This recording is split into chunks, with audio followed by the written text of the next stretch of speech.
This episode is brought to you by AppWork. Much more than maintenance, AppWork is advanced business intelligence.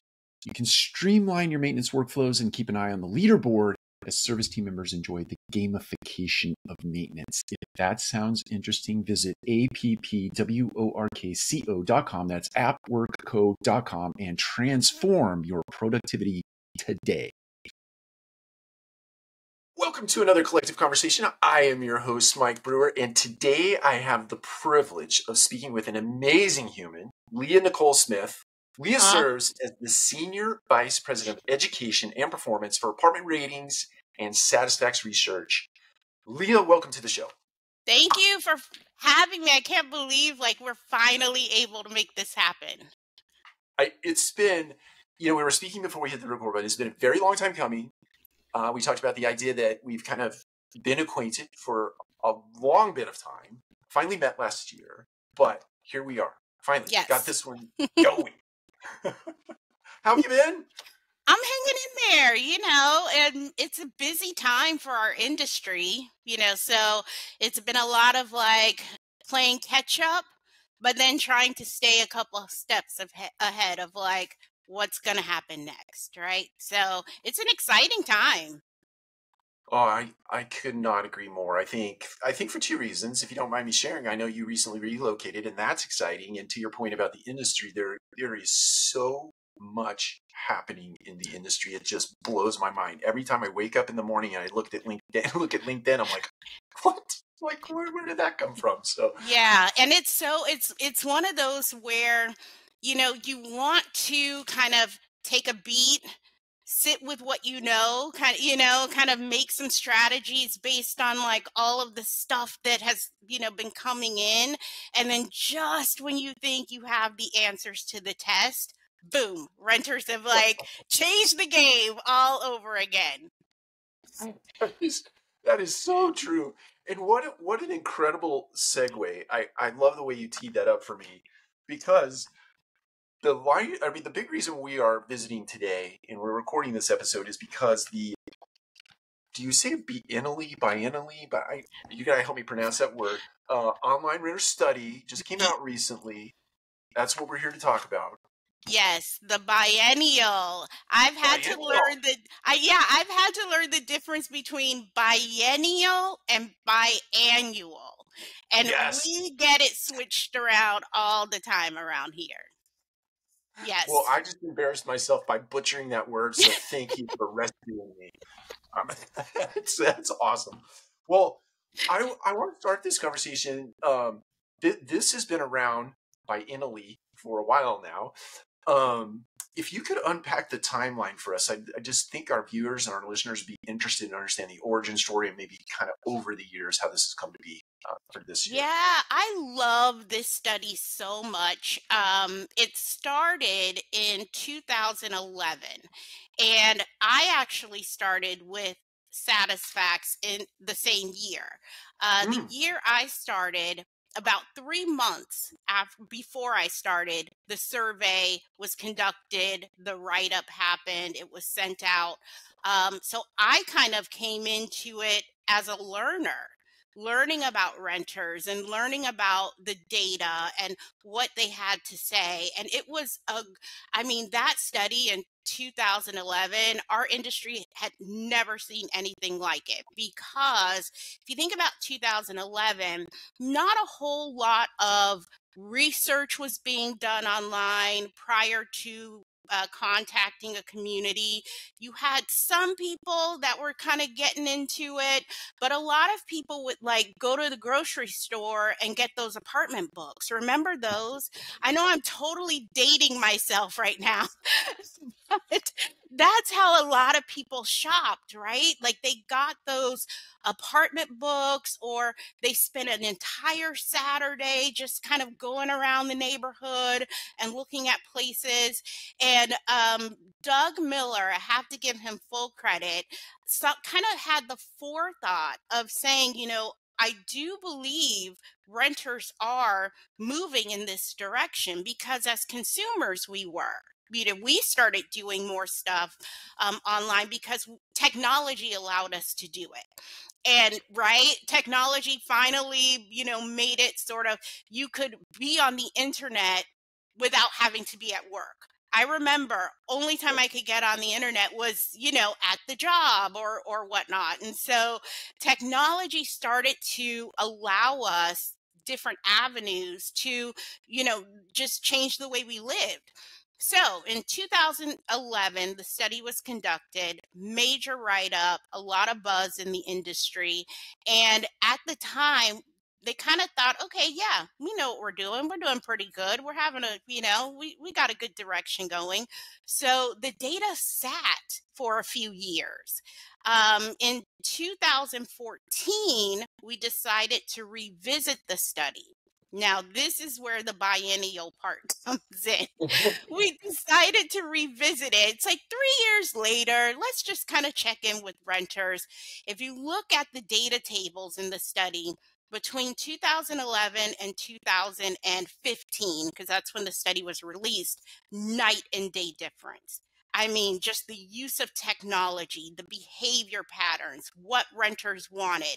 It was like, stop the presses, re-strategize, because these renters have really like gone from 0 to 100 in, a very short period of time. So we decided, let's learn from our past mistakes. Maybe we don't need to wait 4 years to do the survey again. So that's where the biennial part came into play. We started doing it every odd year.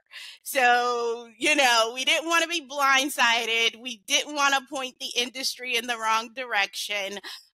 So starting 2015 is the biennial part. But it's just amazing. Like, even if you look at the data table from 2011 to 2023, the most recent year, I mean, they're like two different sides of a coin, when you're looking at renters. Even with the different age ranges that are coming in, the markets have, really shifted. And if anyone, I don't know how many of your followers, listeners have been around that long, but you know it without the data telling you, right? This is a different world than in 2011, but it's always great to have that quantitative proof that, that tells you, okay, we're on the right track, or, hey, here's a couple of, I call them whispers. When you start to see little things change in the data.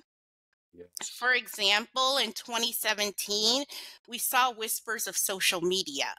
Never saw that before.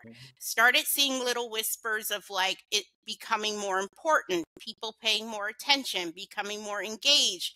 And so with that data, we actually did a 2018 social media study, just separate study on social media to, again, give the industry as much information to work with as they were creating their strategies and things like that. So there's a lot of I don't know how to put it. I don't want to keep using the word whispers, but you got to pay attention to the whispers, right? You got to pay attention to that little, that little whisper on your shoulder saying, hey, this stuff's going to be important. Do something about it now before it becomes important. So I love this study. I anticipate it every time we get ready to roll it out. As soon as the results come back from our analysts, I probably spend a good maybe 72 hours straight just looking at the data. I don't make any, assumptions. I just look at it, and then the stories start to form around, like the numbers change to letters in my mind. It's a weird Rain Man kind of thing, but the numbers start to turn to letters, and the letters start to form sentences, and the sentences start to form the whole narrative around, different topics that are in the survey. Thank you for unpacking that timeline. And I think you're absolutely right as it relates to the frequency of the report. I mean, the accelerated pace of change sort of predicated on technology making its way into the world, but then into the multifamily space. I think it lagged a little bit, but it poured fire on like a little spark, and now it's just everything changes. It seems like daily we have changes happening. So in that context, can you talk about the methodology, that maybe just high level methodology that you use to collect this information? Yeah, so in the past, we would invite management companies to allow us to contact their residents, via email to have them take the survey, which is something we continue to do. In the last two rounds of the study, we've added an open URL on apartment ratings. So any visitor who goes to the site, they get that little pop up. We love your opinion. We love your feedback, and they Ah, can take the survey. So what's been really interesting the last couple of rounds is that when we get the data, we get comparative data sets. We get data sets from existing residents. We know they're there because property management companies. And then we get a second data set from visitors to apartment ratings. so like a prospect coming in that might visit your site, they may give you some feedback as it relates to their particular experience as a prospect. Exactly. And we also ask questions about their current experience, right? So, how likely are you to renew your lease? If your management company asked you to write a review, would you do so? Things like that. So, it's really neat to get those two sort of POVs in the data. And it's interesting that there's so much in line. There when we look Yeah. at there's really not a big difference between, what someone who is currently living an experience has to say versus someone who may be in the process of looking for a new experience. Now, do you think the reason for that is because there is so much information online from kind of third party perspectives in review sites? So a person who has not lived in the community can have a pretty good idea of what it would be like to live there, and so their answers are sort of bent in that direction. Is I that the like right way to that. think Yeah, about I think that's a safe assessment because we do ask, did you do any research before even contacting the it? community? And that question has grown so much over the years, the number of people who said yes. I think renters now, they know that their time's precious. They know that they don't want to be jumping in the car on a Saturday and going and That's right. looking at six different communities. So yeah, I think that's a really fair assessment. Okay, so you pull all this data in from these different sources, various sources, and then I'm going off of the table of contents here. You put it into different buckets, let's call them. You and I are going to unpack the 7 buckets that you've put this data into over the course of however long that takes. And but so I want to start with search. Search is number one in the table of contents. Any unique or interesting findings as it relates to search out of this most recent data? So I think the top three or the big three are still the big three, right? Like I look at the ILS, I look at the community or company's website, and I look at ratings and reviews. Mhm. That really hasn't shifted. Ratings and reviews, though, popped into the top three. I want to say 2015 is when it became a top three source. So again, we're what you tend to feel or assume is that renters are going to do that generic Google search, right? They're going to do a Yeah. generic Google search, but then where they branch off from there, I think really depends on the amount of information they're able to find at their very first stop. So whatever that first stop is, right? And it's going to be Yeah, different for a lot of that's right. people. For some people, they will go to an ILS, collect whatever it is that they can. It's like a one-stop shop in a lot of ways. There are some that will, go to a company or community's website because, again, if it's regional, and there are multiple communities, within that portfolio, it's a one-stop shop kind of for them. For me, I am hands down first stop going to the reviews. That's just the way my shopper mind works. Sure. Because too, being in this world, and being from marketing, my background is in marketing. I know what marketing messages are like. I know, that Sure. they're going to put sort of the best foot forward, the best photos, the best image, it's going to be the best that they can represent. So for Sure. me, I find more value in hearing from the everyday person. But again, every renter's different, but we are seeing the big three being the big three, not really changing a whole lot. Um, but the main thing that I thought was really interesting is when you look at the age breakdown. So when we break down the results by age, it's very different. You can really see where these generations have their sort of first stop. Uh-huh. Because naturally, when you're taking a survey, you're going to choose that option, right? You're going Oh, to sure. choose that. So it's interesting to see based on generations who goes to Google first, or who goes to an ILS first, who goes to a community website, who goes to an online review. So when you look at the data, sort of the table in general, maybe it doesn't tell you a whole lot, but that's where those breakdowns, the breakdown tables that we have, can be really insightful.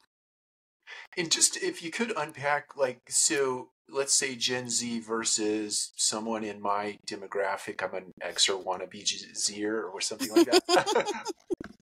What are the preferences in those different demographics? Yeah, what's really interesting is that millennials tend to go to an ILS first. Okay. You have the older generations. Hello, those of us.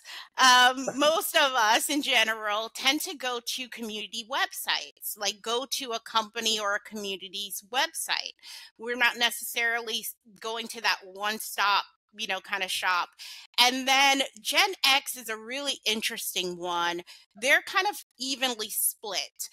They're doing more of a like a balance when they're looking at, their results are pretty even between ILSs and online reviews. Got So, it. that group is just, we could talk all day, but I digress. I digress on that one. But yes, I think the data tables that are in the back of the study probably hold a lot of value and insight, because we do break them down by rent, by age, by region, and by planned rental length. So how long do these renters plan to be renters? Got it. Before we move on to reputation, which is number two in the table of contents, I thought it was interesting on the first table that you come across, which is like 3 or 4 pages in, the use of chatbots fell really low, right? And I don't know why, but I just automatically assumed that that would be a high ranking thing, but it doesn't seem to be a high ranking thing, at least as it relates to search. Did you find that Yeah. interesting? I think the reason is because, and this doesn't really have a lot to do with multifamily, it's more so consumer behavior. As Okay. consumers, we haven't really found value on other sites with that type of a tool. They Uh-huh. haven't really been helpful. They're kind of, copy paste templated kind of answers. Sure. I remember I was testing one and I put in, I'm interested in a 1 bedroom and I'd like to know your pet policy. The Uh-huh. response I got back was, it sounds like you want to apply for an apartment. Please click here. So I think, No? I think for our industry, yes, there's an opportunity to improve, right, on that Sure. tool. But I think in general, consumers, we don't have a lot of faith in it. It just doesn't work for us in general. So it's not really important, when you translate that to a search. I think that's fair. My own personal experience is I get very frustrated by that, and I want to go old school and just to talk to somebody on the phone who can answer my questions and respond to me real time. So, Yeah, yeah. And um, and renting is always going to be very personal, right?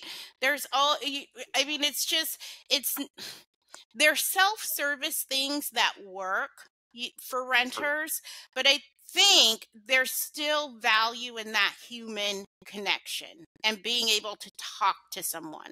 I'm good with chatting with someone online as long as I know it's an actual person I'm Right. chatting with, right?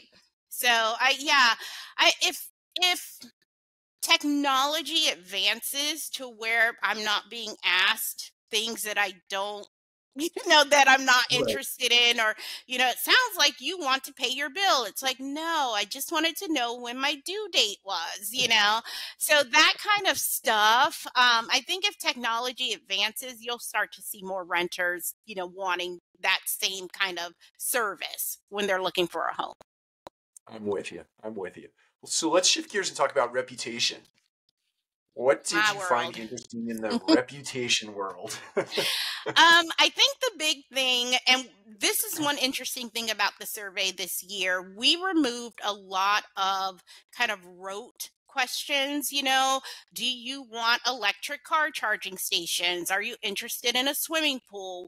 We removed a lot of those questions because other studies already had them. And so we were almost just kind of repeating data or providing repetitive data that didn't really help when you already have a source to go to. So we Sure. scrapped about 50% of our question list from 2019 or 2021 and added a bunch of new ones. So the reputation section is a lot more robust because what we were finding over the years, and as a lot of this came because of the pandemic, Sure. is that renters really had to rely on the opinion of others. They really became more engrossed in online reviews, paid more attention to online reviews. And so we asked a lot of new questions this year, and most of them fell in that reputation category. Got it. So let's say you changed the methodology a little bit, at least as it relates to the questioning.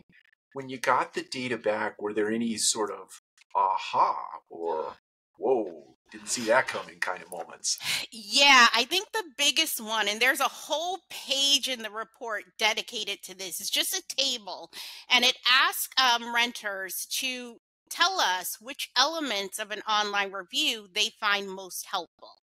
So we gave them 10 different elements and had them just pick 5 out of the 10 that they found were most helpful. That the data there really surprised us. The least helpful element is the star rating.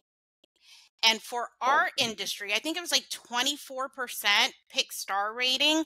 For our industry, that's all we really care about, right? yeah, 5-star reviews, got to get right. 5-star reviews. And renters are like, yeah, that's really nice. Pat on the back, feather in your cap, but doesn't really, mean a whole lot to me.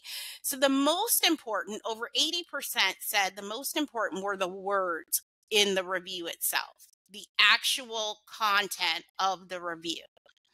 And it wasn't surprising, but it was really affirming to see. It was like, okay, great. We know that renters are paying attention to things beyond a star rating. So that was really eye opening. We also asked a new question, and it was an open text box. We asked renters to give us the minimum star rating that they do require of an apartment community that they're considering. They could Okay, put 1 star, 1.2, 3.8. We didn't care. We sure. took all of that raw data and we averaged it out. The overall average, 3.82. So when you're Interesting. thinking about our industry and our initiatives being centered around 5-star reviews, yet you have renters who are comfortable with a less than perfect reputation. They just want an honest reputation, right? They want to know the good, the bad, everything in between. That was another aha moment. And I think the last one that really surprised me, we asked if renters actively filter for negative reviews during their search, meaning that's the main thing they want to see. They want to see the negative reviews. 70% said yes. I actively filter for negative reviews during my search. And is the filter? I'm interested if that, going to your point about star rating not being as important versus a narrative in the review. I guess you have to filter by stars first. I'm just trying to think of like Mm-hmm. Amazon or other. So you do filter by stars, but then the renter really cares about the narrative as it relates to that star rating. That's what they really Absolutely. want. Yes, Yeah. that's such a, you put it together perfectly.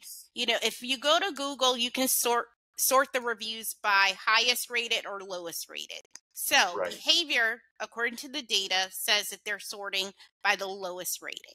Like they want to know like what are Yeah. those pain points? What are those problem points? Because for some people, what's a problem for one is not a problem for the next person.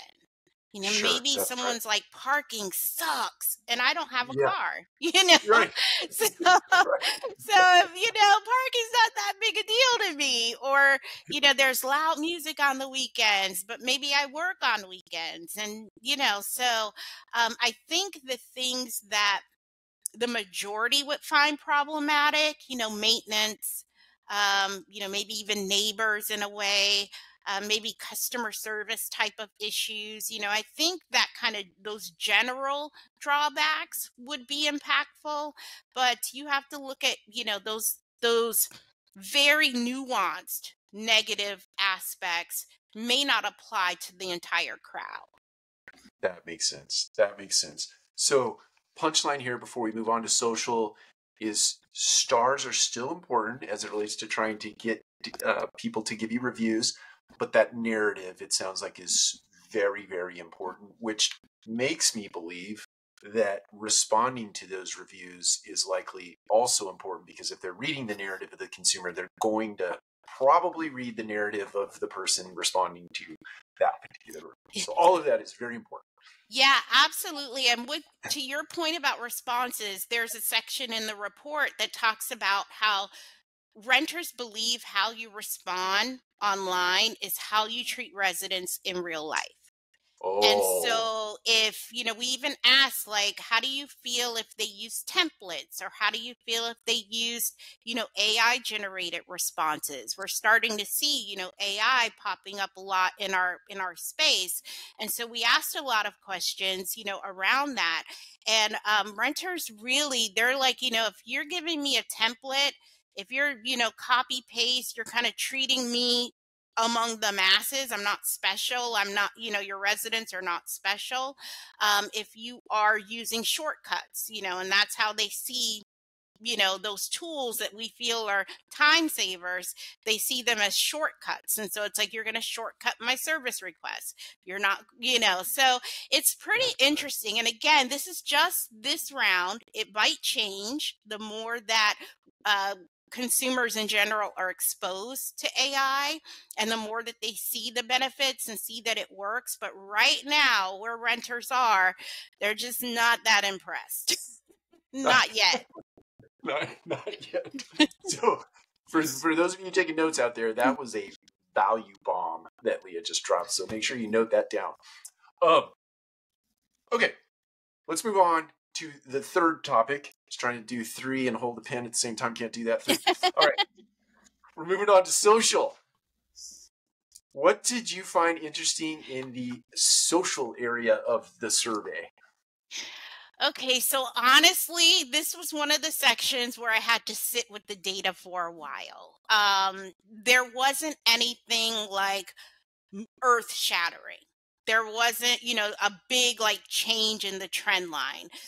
Engagement is still fairly low when it comes to social media, which I think is okay. You're not going to get 80% of your residents to follow you on social media and like everything that you do.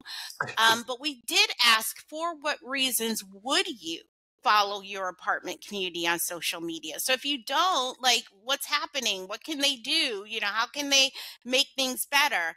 The number one most selected was, I would follow my community for updates and news on what's happening at my community. Like they want to use it as like, an area for information as opposed to, you know, seeing your vacant apartments or seeing, that you have a virtual tour. So we look at social media, and the advice that we're giving to our clients is, does your content inform and entertain? That's what you should be looking, to add to your social media. Does it inform? Does it entertain? And does it support the brand, your brand? So, whatever it is that you say your company is about, or whatever it is you say your community is about, you know, does your social content support what you say you are? And I think, we're starting to see a lot better posts and content being put out, which I think is great. But it's, you still got the vacant apartments and the move-in specials and, that kind of stuff. It's those that are doing social really well are focusing on the life at the community, the experience of being a resident. So there's some great examples out there, but we're not yet there. Yeah, I think you're 100% right. I recently, I'm not going to call anybody out by name, but two things come to mind as it relates to sharing things on your social channels. You should definitely not share a picture of the bathroom with the toilet seat, and that's the only thing that's really in the shot. And you should be careful. I know we all love adding music because it creates emotion, right? And into our posts, but I saw a post recently that had a song that was just full of curse words, like right out of the box. And I'm like, I don't know if that would really translate well to maybe for some, but it's like, you just got to be careful about the music that you choose. Go with the clean versions. Potentially, that's one guy's opinion. Maybe it's not the broader audience's opinion, but I think you got to be careful about the way you post on social. So you're saying that, to your point, you need to be in alignment with the reality of the community. Absolutely. Yeah. Inform, entertain, and support your brand. I think that's an easy 3 steps to follow. I love that. We'll get back to that in 1 second. I just want to remind everybody that this episode is brought to you by AppWork. Best known for exceptional maintenance, workflow management, AppWork offers so much more. It can optimize operations with its advanced business intelligence that turns data into strategy. Who knew? Data into strategy. That's awesome. Simplify your operations with AppWorks' intuitive platform. Service team members love this. They love the gamification of maintenance workflows and leaderboards, making everyday tasks a competition for number one. Who doesn't love a little competition? Well, from project management to team communication, AppWork has you covered. Visit appworkco.com. That's appworkco.com today. Thank you for sharing that. We're going to move on to number 4, which is perception. So unpack perception for us and any of the cool things that you found in that area. So this is a new section as well. There were a couple of questions that carried over from prior studies asking, do you consider the company's brand when choosing an apartment home? We haven't really seen a whole lot of movement there. It's always been in the 20s. I think it was like 24% this last round, which makes sense. I mean, there's not a big like national awareness of like, I can live at all these, there's all these different communities within this portfolio. Renters stick to kind of are local, right? They're like in their, little bubble. But we did ask new questions about ESG initiatives. Okay. How do renters feel about that? And we actually borrowed that question set from a Deloitte study, where they asked, would how does ESG make you feel about company brands? Would you, be more loyal, if you thought that these companies were, really serious about their ESG initiatives? And one of the questions that we asked, it was a level of agreement statement. So do you agree with the statement? I refuse to do business with any company that treats the environment, its employees, and I believe in, poorly. I wouldn't do business with those companies. Over 70% said yes. So they are really, looking at from a perception standpoint, what does your company stand for? Right? It's not just sort of the lip service or, the pride flag during Pride Month or, a statement here and there. It's like, is this ingrained in your company culture? And is this demonstrated throughout every level of your organization? I think a lot of consumers, we see companies that sort of jump on a certain bandwagon as Sure. convenient, right? And you almost Sure. forget about it, or they almost forget about it. And then there are some companies that just embrace it wholeheartedly. We're going for it. And Yeah. so I think that renters are paying attention. And what really spurred this set of questions on was the emergence of Gen Z and what we've learned about Gen Z. And knowing that this is the second round of the study where we have a completely segmented Generation Z group of Yeah. respondents. Because in prior years, they were sort of mixed in. We had millennials and Gen Z, we had millennials and Gen X, sort of a mishmash. But this was the second time of the study where they were totally Gen Z answers. No, mixing of the generations in there. So we could really tell year over year or study over study trends, and they're holding really strong. This generation is really waking up society in general, and it's causing a ripple effect. You start to see more boomers paying attention, more Gen X paying attention, right? To social causes and things like that. So I love this section, and I have to give credit to our director of client performance, Carla Alicea. She's like, I think we need to ask these questions. I think we need to throw this in here. Some other questions that we also asked were around fee transparency. And, what do you feel like companies could do a much better job with? And, overwhelmingly, the renters responded, I think they need to be more transparent about their pricing and about the fees that they're charging. The application process, I think they need to be more transparent about that. So it's really interesting. Again, few years ago, we never talked about fee transparency. You didn't even hear the term junk fees, in our industry. Now it's become a political hot button, and so it's really starting to resonate with renters that this is something they should pay attention to. And so with that, I think it's something we should pay attention to as an industry.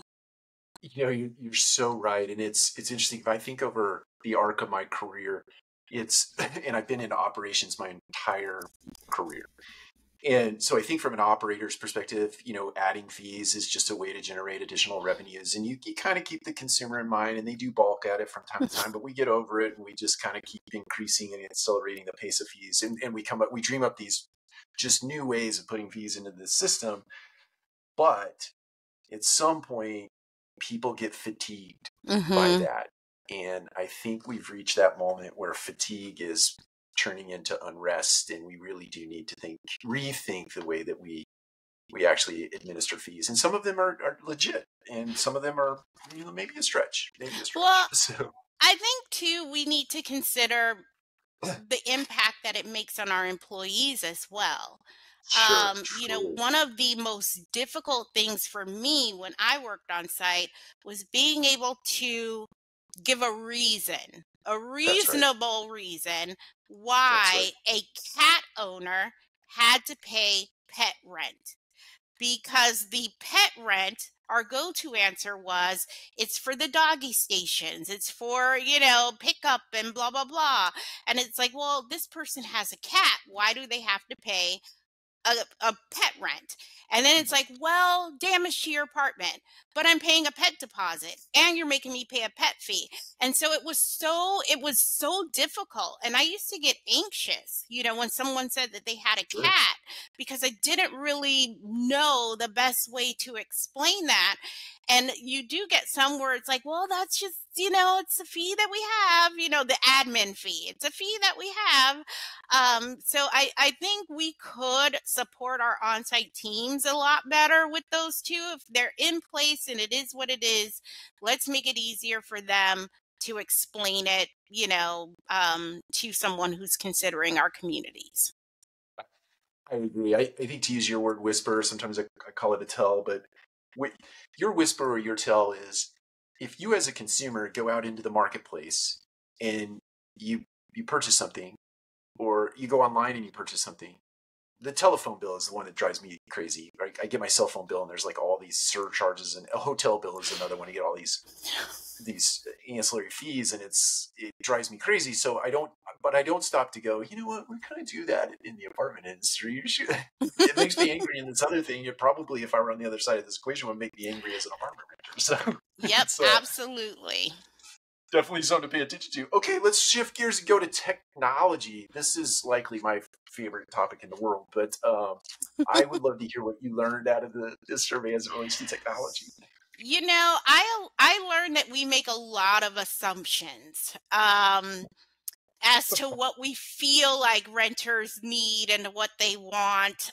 What renters are kind of telling us is that if it doesn't make my life easier, if it doesn't make the process simpler, if it doesn't kind of alleviate some of those roadblocks and pain points, why is it there? It's to have it just to have it isn't really making a renter say, that's the place I want to live. And so again, we may not see the same results when we ask these questions in 2 more years, but right now, and based on historical data, our renters just don't feel as though a lot of what we're putting our resources behind and energy behind, it trumps great maintenance, or trumps fee transparency. We still ask the question, 2 different options. Do you want to pay rent online without a fee, or pay rent online with a fee? I mean, why are we still asking that question? We're asking those questions because there are still those out there that are charging the fees, and so it's like, again, renters are like, just make life less difficult. There's already enough outside of these 4 walls, right? There's already enough that I'm dealing with. So I don't know, again, if we're going to get to the point where renters are like, I'm demanding all of this technology. Right now, they're like, if you're going to do it, just make sure it makes my life easy. It works. It's reliable, that kind of stuff. Yeah, I think you're right about that. I don't want to use an overused word, but I'm going to. The word friction comes to mind. And when you introduce friction into somebody's experience, a perfect example of that is if I work with a chat bot trying to solve my issue and I don't get there, and all of a sudden I'm online with a real life human and I have to repeat everything that I just put into the chat, right? I've created friction because now I'm frustrated that I have to repeat myself, right? So it is a real issue with our processes and all of our systems. I think there are friction that's being built in, and those providers out there in the marketplace who are working on a frictionless type environment, to me, have a real leg to stand on. From that point that you shared, they get it right. Anyone who gets it right and gets it right first, they're going to be in a great spot to be in, because again, this is historical data where renters are like, I'm not there yet. It's not important to me yet because you guys aren't there yet. But once they live in a community that has it right, it's frictionless, it's easy, that's going to be their new standard. That's right. That's right. Is it also fair to say, I don't know if the data represents this, but if, let's just speak for you and me, our experience out in the world, away from the apartment industry, when we interact and engage with a business out in a marketplace or online, and that particular experience is very frictionless. Let's use Amazon as an example.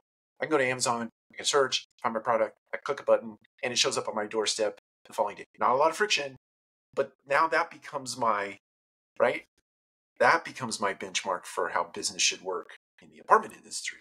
Is that fair to say? I think so. I agree. And going back to the fact that we've had 2 years or 2 rounds now with Gen Z, what's interesting about Gen Z is that by nature, they're very entrepreneurial. A lot of them have already had their own businesses, have made their own money, have dealt with customers before. And so they understand a certain level of customer service is needed.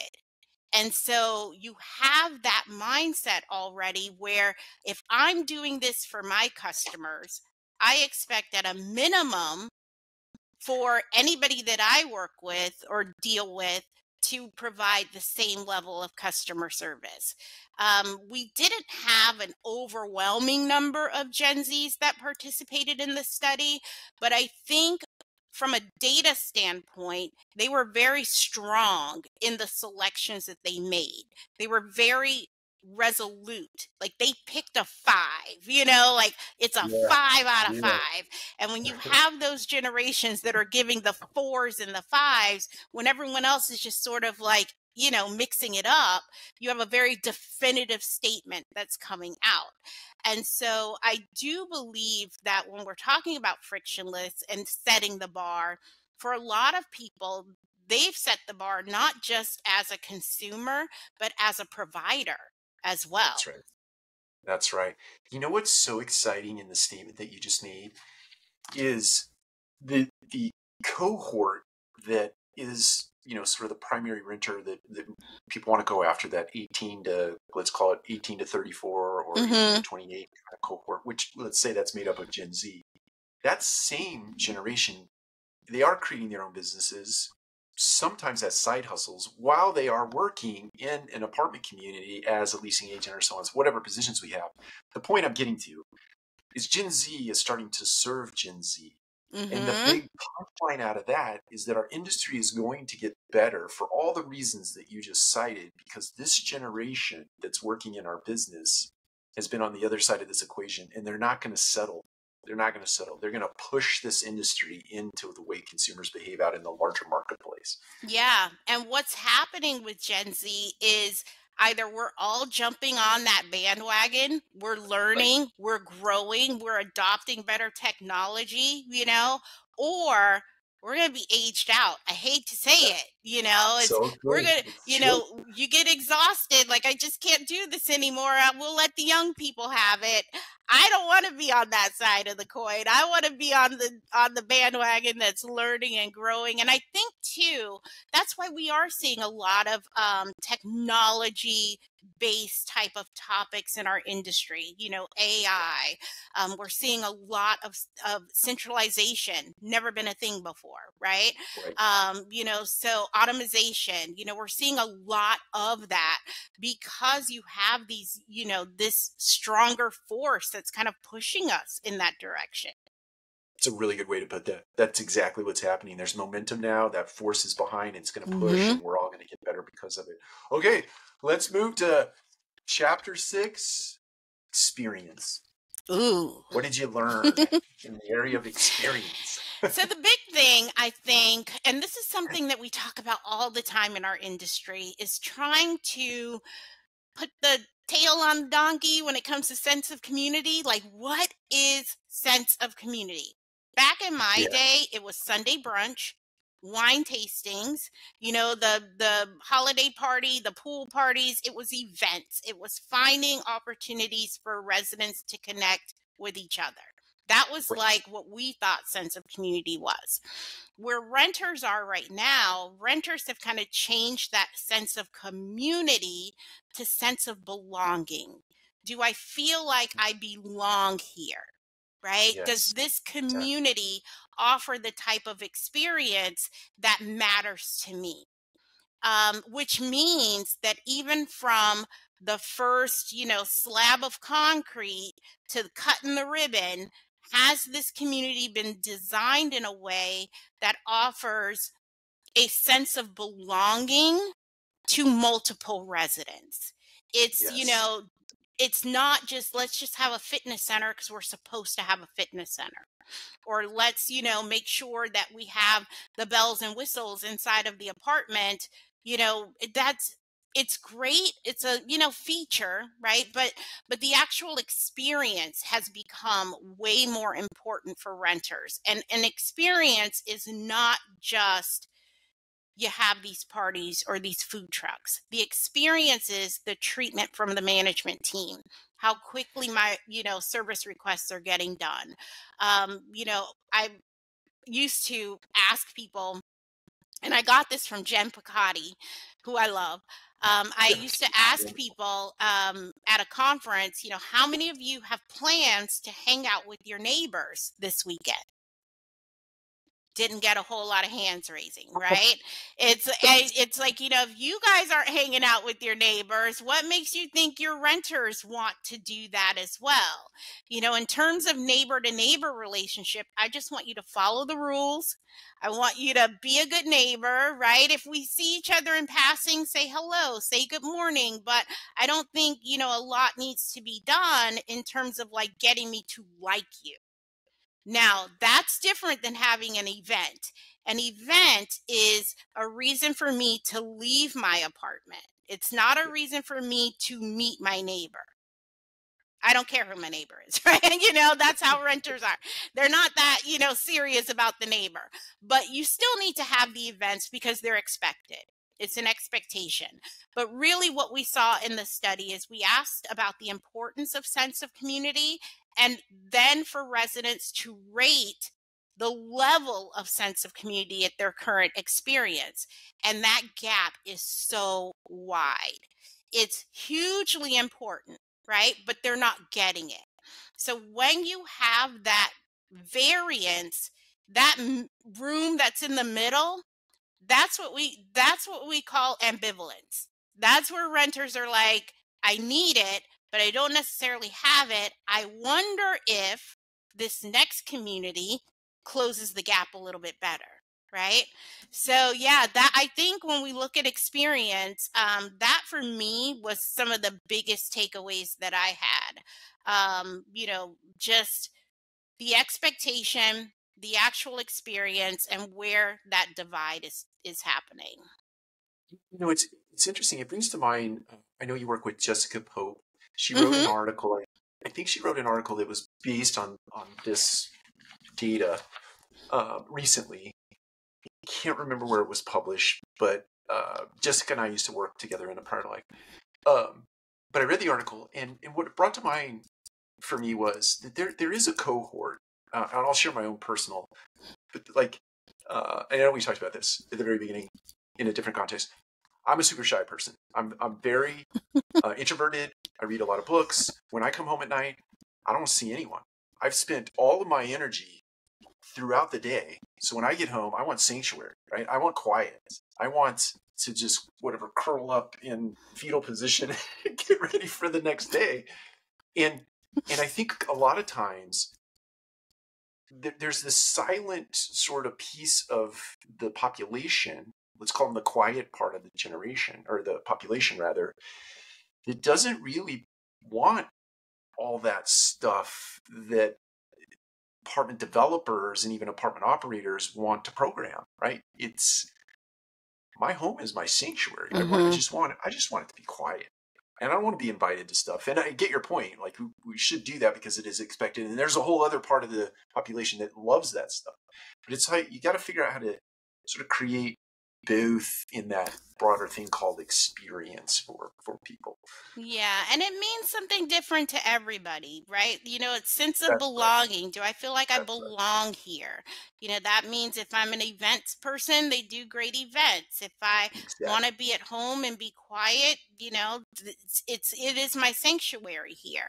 If I want great service, that's important to me. I'm getting great service. So, yeah, I'm with you. If I lived in an apartment community, aside from working at one, I would never go to an event. I never go to, the fitness center. I'm a homebody. So yes, but then my sister, very Yeah. gregarious. She would be the hostess with the mostest. She'd be throwing every party and attending everything and probably dragging me with her. So yeah, it means something different to everyone. And I think we do need to take that into consideration, even when we're looking at constructing a community, new Yes. builds. We really need to think about that. I 100% agree. Yeah, and even in the exterior spaces of that design, like, are there places where you can create yoga moments or meditation moments or Mm-hmm. that kind of stuff? So, okay, we've come up to the 7th section, which is predictions. I I hope love people this. are still hanging in there. They're here, or we've organized the chapters and people have, like, skipped forward to the ones they think are interesting. They're hanging on. I know they are. In my heart of hearts, they're hanging on. Predictions. Uh, this is where you kind of, like, I guess you got some data, and based on that data, you're making predictions, or are these predictions that the data that you collected are kind of the consumer is making the prediction? Can you kind of Yeah, tell this is us? data that I actually had a session at Apartmentalize last year, and it was called Bold Predictions for 2025 and the Oh, Rise of the Homebody. That was the name of the session.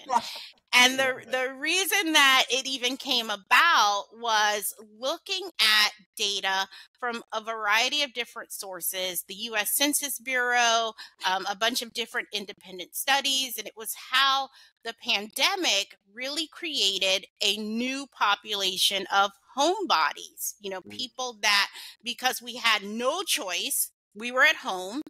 And even the most outgoing, gregarious person, i.e., my sister, still has a piece of her that enjoys being at home that she never realized before. And so, if you have more people now who are spending more time at home, what does home need to look like? What should that look like for people? And so, with the data, again, a bunch of different sources came up with 5 sort of psychographic segments of people. Like, who are Okay. these people? They are hyper personalized, they are hyper tribalized, they expect, the care of one. And so, they are conscientious consumers. Again, we're seeing more of Gen Z really paying attention to ESG initiatives, which made us in general wake up and pay attention. I think society made us wake up, right, over the Sure. last, Oh, sure. few years. So, yeah, so that session had 5 predictions, and this was before we did the study. So when the study came out, I went back and I looked and I was like, oh my gosh, this is still pretty much on track. Like, okay, we're doing all right. Let's throw this in the study, because now we actually had, before it was really reading the tea leaves. Like, I'm not gonna lie, that's what it was. For Sure. Apartmentalize, it was like, here's what I'm feeling. But to have the data support that, it's like, here's what we know. We now have data that is like, this is where renters are headed. These are the things that, we need to kind of strategize now. The reason we picked 2025 is that Zillow released a study that said by the year 2025, renters, millennials, will regain market share in terms of home ownership. So if 2025 is going to be sort of like the tipping point for young people who have gotten themselves, further away from being in debt, have, saved up their money because they've been living with roommates or living with parents or whatever, and credit's looking good, and now they're in a position to buy a home, what does our industry need to do to make sure that, for those that have the option, they are kind of torn. I kind of want to buy, but I might stay. I'm not sure. What does those experiences need to look like for them to keep them as renters, or to make them hold off a little bit longer on buying a home? So yeah, that's where those predictions came from. And again, it was tea leaves in June. Complete tea leaves. I'm not going to lie. It was like my Rain Man moment. And then to have the data, back it up, it was like, Okay. Yes, we're going to go with this. Excellent. Excellent. Well, so we've run through the chapters. There is an appendice, if that's how Mm-hmm. you say that. But I'm going to leave that we're going to link this up in the show notes where people can get this survey along with some other mentions. We'll put those in the show notes as well. But I do want to give you the opportunity to tell people where they can find out more about Satisfacts, apartment ratings, Lia Nichole Smith, or your dog. Is your dog Ziggy? Yeah. Yeah, you remembered. He's actually right over here sleeping. Oh, you remembered that. Well, I have to out myself. So I shot a couple text messages out letting people know that I was going to interview you today. And I asked him for some information. And so Jessica Pope told me that's your dog's name. So we worked that in. Well, he's been very quiet today. He's a puppy. And so he's been just laying over here quiet right now, which is great. Thank you. All right. Yeah. Well, those where we can learn more. Apartment ratings and Satisfacts. Obviously, you can go to our websites. I would recommend for the industry going straight to Satisfacts. It's more of our industry-facing site. It has all the information, our webinars, the studies that we do.